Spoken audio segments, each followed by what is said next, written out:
Ma passion, c'est les caméras, le cinéma en général.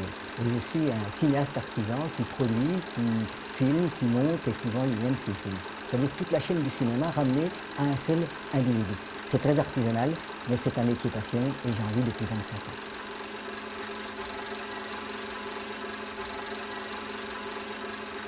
Maintenant, regarde bien. Les pèlerins ont tenu leurs promesses et l'habitude s'est enracinée. À chaque automne, à la fin du mois des arbres, Vesoul est en foire. Bien, Vesoul, c'est le lieu de mes premiers tournages, c'est ma ville natale, et à 30 ans d'intervalle, c'est aussi le lieu où je continue à filmer. Comme ce film-là, qui est un documentaire romancé, mis en scène avec 150 figurants et consacré à la foire de Sainte-Catherine, tourné dans le vieux Vesoul, qui est d'ailleurs très pittoresque. Avant d'en arriver là, avant de pouvoir vivre des films à scénario, il fallait acquérir une autonomie. Tout ce matériel, tout ce Bataclan que j'ai pu accumuler au fil du temps m'a permis justement d'être indépendant et de pouvoir réaliser mes films sans demander rien à personne. Mais le plus gros coup de chance, c'était le film Spéléo. Parce que le film Spéléo, c'était un créneau dont personne ne voulait.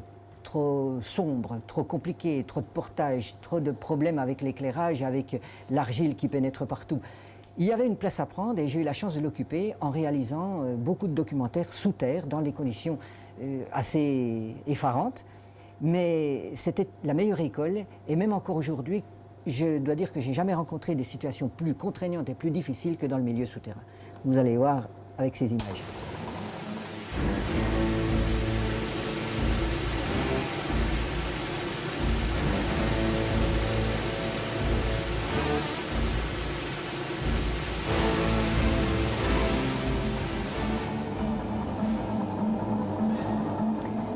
J'ai décliné le film Spéléo sous toutes ses formes, la faune, bien sûr, des cavernes, la pollution des rivières souterraines, la préhistoire, les reportages comme le record du monde de profondeur et toutes ces choses-là. Et puis, comme il fallait un petit peu relancer la passion qui finissait par s'émousser, parce qu'après 25 films souterrains, on sature un petit peu, eh j'ai trouvé un autre créneau, différent, et pourtant assez voisin, contrairement à ce qu'on pourrait penser de la Spéléo. Il s'agissait de l'Afrique noire. Et alors, cette Afrique, eh bien, je l'ai filmée en réapprenant tout.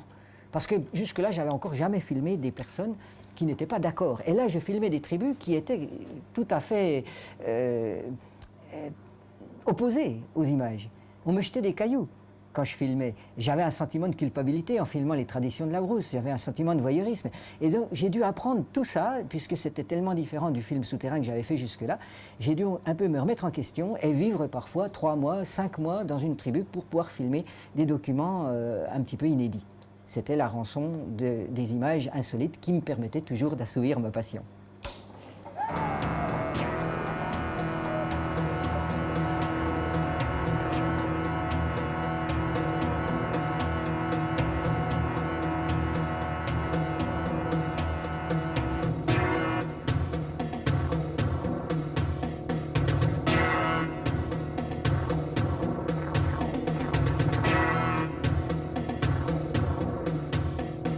Et alors après l'Afrique, évidemment, là aussi, 20 films, ça laisse des traces, et puis il faut toujours relancer. Et là, j'ai bouclé la boucle, en fin de compte, parce que je suis revenu à mes premiers amours, le cinéma de fiction.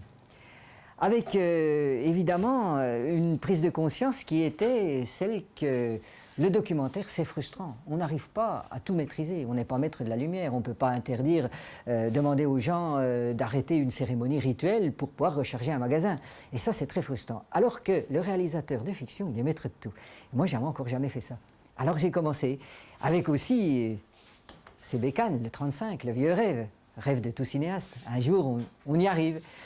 Et puis la fiction, eh bien, la fiction, ça veut dire les histoires d'amour, ça veut dire le fantastique, ça veut dire la science-fiction.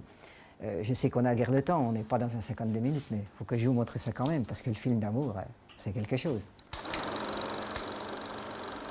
Bonjour, est-ce que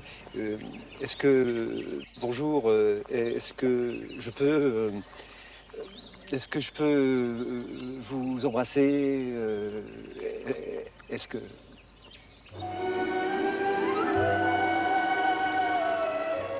Malgré les séductions indéniables de la vidéo et du numérique, je suis resté fidèle à une conception très classique du cinéma et j'ai continué à accumuler envers et contre tout ce matériel, ces tables de montage 16, Super 16, 35, et puis du matériel permettant de faire des génériques, de faire des bancs titres, de faire du dessin animé, du matériel permettant de faire de la projection, du visionnement et du matériel aussi bien sûr de mixage qui a été rassemblé dans cette salle. Là, c'est un petit peu la seule concession que je fais à la technologie numérique avec un ordinateur Pro Tools, un appareil assez fabuleux qui permet de mixer avec des méthodes dernier cri. Mais en dehors de ça, on reste très fidèle à la technologie pellicule. Et la structure que j'essaye de mettre en place n'a pas d'équivalent dans toute la Franche-Comté, puis aussi dans tout l'Est de la France. Et j'espère qu'elle va servir à de jeunes cinéastes à réaliser leur premier film, et puis à des cinéastes expérimentés de mener à bien un projet dans des conditions conviviales et puis assez économiques. De cette façon, je transmets le relais, je transmets la flamme, et la passion que j'ai éprouvée moi-même, j'essaye de la transmettre à d'autres. C'est le but de l'affaire.